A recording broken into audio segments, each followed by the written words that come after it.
Halo semua, apa kabar? Berjumpa lagi dengan Raja Sinema. Kali ini Raja Sinema membahas film yang berjudul For the Emperor yang keluar pada tahun 2014. Karena ini video rekap alur cerita film, maka video ini akan mengandung spoiler. Udah gak sabar semuanya? Langsung aja, enjoy!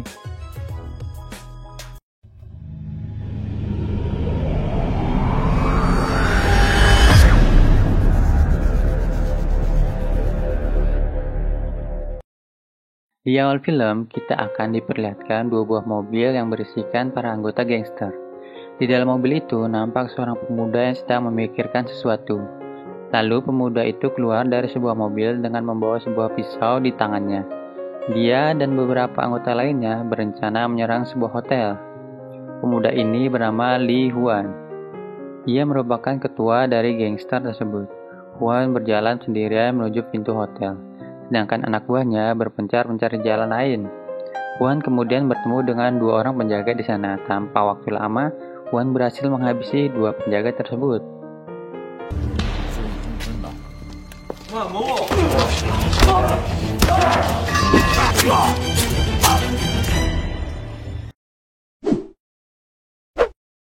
Scene berpindah ke anggota gangster lainnya yang berada di lorong hotel. Ketika lampu hotel mati, anggota gangster itu langsung menghabisi para gangster yang lainnya yang berada di hotel tersebut. Kita lalu dibawa ke sebuah flashback dari Huan. Dulunya, dia adalah seorang atlet baseball di Korea Selatan. Dia merupakan pemain andalan di timnya. Namun, pada saat itu, Huan bermain cukup buruk, sehingga dia dihina oleh penonton dan timnya sendiri. Kemudian, Huan berjalan ke sebuah lorong gelap dengan membawa tas di pundaknya. Rupanya, Huan mengunjungi sebuah tempat perjudian di tepi Korea Selatan. Dia bertemu dengan pelatihnya dan para mafia judi di sana. Rupanya, tas yang dibawa Huan berisikan setumpuk uang untuk para mafia judi di sana. Huan dan pelatihnya berkonspirasi untuk bermain buruk pada pertandingan tadi, agar para mafia judi itu memenangkan taruhan baseball tersebut. Setelah para mafia pergi, sang pelatih memberikan sejumlah uang pada Huan sebagai imbalan. Karena pelatihnya menghasilkan uang yang cukup banyak, ia meminta Huan untuk melakukannya lagi. Tetapi Huan hanya menerima sedikit imbalan dari pelatihnya itu. Padahal Huan sudah mempertaruhkan karirnya dan juga masa depannya. Dengan sikap dinginnya, Huan pergi meninggalkan tempat itu. Namun sebelum Huan berhasil pergi, para polisi datang dan menggerebek tempat perjudian itu. Huan pun akhirnya ditangkap oleh para polisi itu. Beberapa hari kemudian, Huan dibebaskan oleh pengacara yang tidak ia kenal. Setelah bebas, Huan pergi ke tempat perjudian yang waktu itu ia pernah kunjungi. Di sana, dia mendapati seseorang yang sudah babak belur dihajar anggota gangster untuk menagih hutang. Dengan sikap dingin, Huan berkata kepada Kyung-soo itu untuk mengembalikan uang yang ia rampas dari pria yang babak belur tersebut. Karena dinilai tidak sopan, Kyung-soo menghajar Huan. Namun, Huan berhasil membalasnya dan mengalahkan para gangster di sana. Keesokan harinya, Huan meminta maaf kepada Kyung-soo, karena Kyung-soo lah yang membebaskan Huan dari penjara. Kyung-soo memberikan Huan sebuah kartu nama, lalu Huan pergi. Pada saat meninggalkan rumah sakit, Huan berpapasan dengan bos besar Kyung-soo, yang bernama Sang-ha. Dialah yang menyuruh Kyung-soo membebaskan Huan dari penjara, dan dia memperhatikan Huan pada saat keluar dari rumah sakit. Singkat cerita, saat Huan tertidur di tepi lapangan baseball, dia dijemput oleh beberapa anggota gangster. Rupanya, Huan dibawa ke kantor bos besar Sang-ha. Rupanya, Sang-ha ingin merekrut Huan untuk bekerja sama dengannya. Awalnya, Huan menolak tawaran dari Sang-ha. Tetapi setelah diyakinkan oleh Sang-ha untuk bekerja dengannya dengan memberikan semua fasilitas kepada Huan.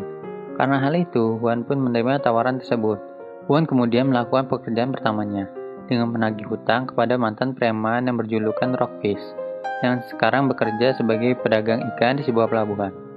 Karena masih baru, Kyung-soo menyuruh Huan melihat cara kerja mereka dalam menagih hutang.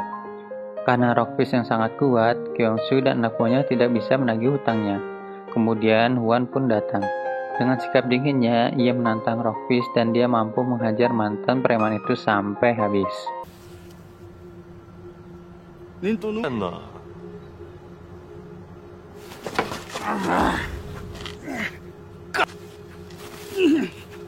적당히 하고.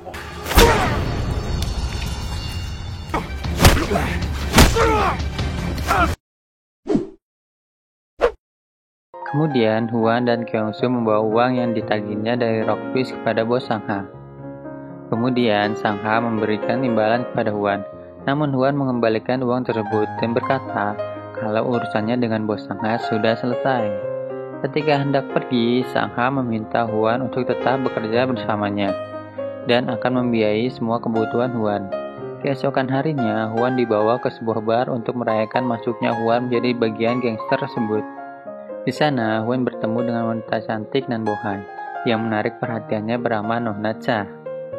Nona Cha adalah wanita panggilan untuk para bos-bos besar mafia. Nona Cha melakukan hal itu karena ia memiliki hutang yang cukup besar kepada bos mafia. Keesokan harinya, nampak Huan yang sedang menunggu seseorang. Seseorang itu rupanya Nona Cha. Nampaknya Huan sangat tertarik dengan wanita seksi itu. Namun sayangnya, Huan hanya bisa memperhatikan Nona Cha saja. Saat Huan berjalan pulang, bos Sangha menghampirinya dan memberikan Huan tumpangan untuk pulang. Huan kemudian diberikan sebuah mobil oleh bos Sangha. Ketika sudah memiliki sebuah mobil, Huan kerap datang ke bar tempat Nona Cha bekerja untuk sekedar memperhatikannya saja. Ketika Huan berdiri di luar, Nona Cha mengetahui kalau Huan adalah anggota dari bos Sangha. Ia pun mengajak Huan pergi ke suatu tempat pada esok hari. Esok harinya, Nona Cha dan Huan nampak sedang berjalan di pinggir pantai. Ketika Huan pergi membeli minuman, ada seseorang kakek tua menghampiri Nona Cha dan menggodainya. Huan yang mengetahui hal itu langsung menghampiri kakek itu dan mencekiknya. Nona Cha lalu menyuruh Huan untuk pergi dari sana. Di dalam mobil, Huan selalu memperhatikan Nona Cha. Nampaknya Huan sangat tertarik oleh wanita seksi itu. Keesokan harinya, bos Sangha sedang berbicara dengan seseorang yang sangat ia hormati. Sepertinya ia adalah bos mafia di atas Sangha. Kemudian Sangha memanggil Huan untuk bertemu dengan bos besar tersebut. Ketika bos besar itu berbalik, rupanya dia adalah kakek-kakek yang dicekik Huan di pinggir pantai. Huan menjadi sedikit takut kalau yang dicekik adalah bos besar dari bos Sangha. Bos besar tersebut berencana membuat sebuah kantor di wilayah bos Sangha. Kantor itu diperuntukkan untuk kantor penagih hutang yang lebih besar. Huan semakin hari semakin lihai dalam menagih hutang. Dia dengan mudah menagih hutang ke orang-orang. Dan kerap kali Huan bersama dengan Nona Cha di sebuah apartemen. Scene menunjukkan 3 tahun kemudian. Huan mengunjungi sebuah kantor milik kakek Hang Jae. Di sana, dia bertemu dengan bos Sangha. Ia mengatakan kalau Huan tertangkap oleh anak buahnya selalu bersama Nona Cha. Dia pun melarang Huan untuk menjalin kasih bersama Nona Cha. Kaki tangan bos Sangha menyarankan untuk menghabisi Huan. Namun, bos Sangha tidak mau membunuh keluarganya sendiri. Nona Cha yang bersama dengan Huan di sebuah apartemen menceritakan kesedihannya kepada Huan. Dia melakukan hal itu demi melunasi hutangnya yang cukup besar kepada bos Sangha. Karena kasihan dengan cerita Nona Cha, Huan pergi menemui bos Sangha. Dan ia menjelaskan ingin melunasi hutang Nona Cha. Dan bos Sangha mewujudkan permintaan Huan tersebut. Karena permintaannya sudah dikabulkan, Huan menemui Nona Cha. Tanpa basa-basi, Huan langsung tancap maku dengan si seksi Nona Cha.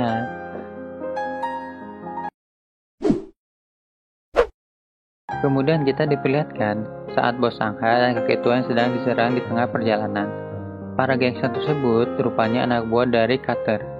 Dia dulunya adalah bos besar yang paling ditakuti di Korea Selatan. Namun Sangha menyingkirkan Carter dengan menjebloskannya ke penjara. Dan sekarang Carter sudah bebas dan ingin membalas dendam kepada bos Sangha. Tak lama kemudian anak buah bos Sangha datang untuk menyelamatkan mereka. Kakek tua tersebut menyuruh bos Sangha untuk segera mengurus Carter secepat mungkin.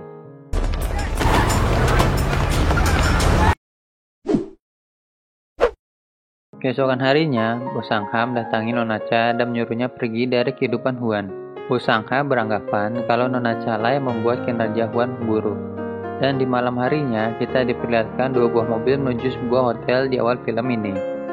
Huan dan para anggota lainnya melakukan penyerangan kepada anak buah Carter. Di sana, semua anggota Huan berhasil melumpuhkan anggota Carter. Namun, sayangnya Carter tidak ada di sana. Kemudian, Huan melaporkan hal tersebut kepada bos Sangha. Ketika Bos Sangha keluar dari bar, dia menghampiri Carter di luar. Bos Sangha kemudian diculik oleh Carter dan anak buahnya. Carter menghajar Bos Sangha di suatu tempat. Byung-soo yang mengetahui hal tersebut menghubungi Hwan untuk membantunya.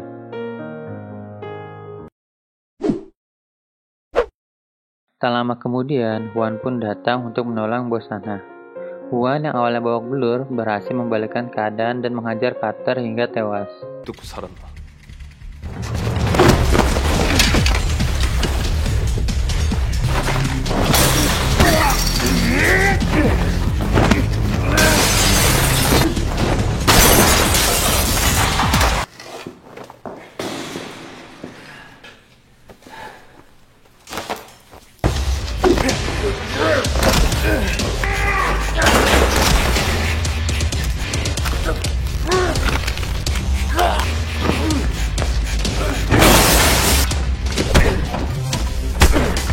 Setelah masalah selesai, Bos Sangha menyuruh Hwan duduk sebentar di samping mobilnya.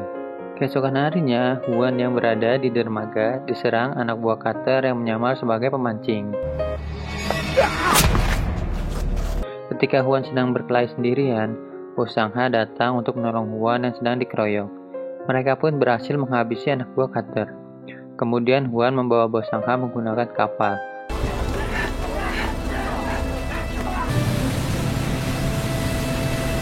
Di tengah laut, mereka berdua berhenti untuk sekedar merenung.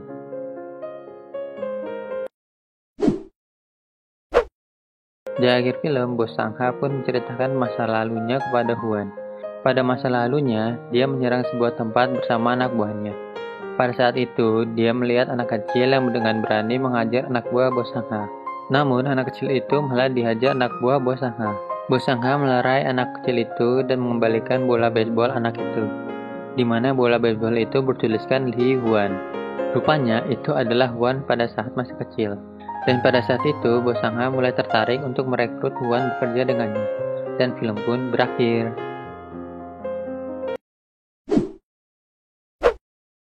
Gimana filmnya? Seru kan? Buat kamu yang suka sama filmnya, tinggalkan juga pendapat kamu di kolom komentar ya. Dan jangan lupa subscribe channel ini supaya tidak ketinggalan video-video terbaru dari channel ini. Terima kasih sudah menonton dan sampai jumpa di video selanjutnya.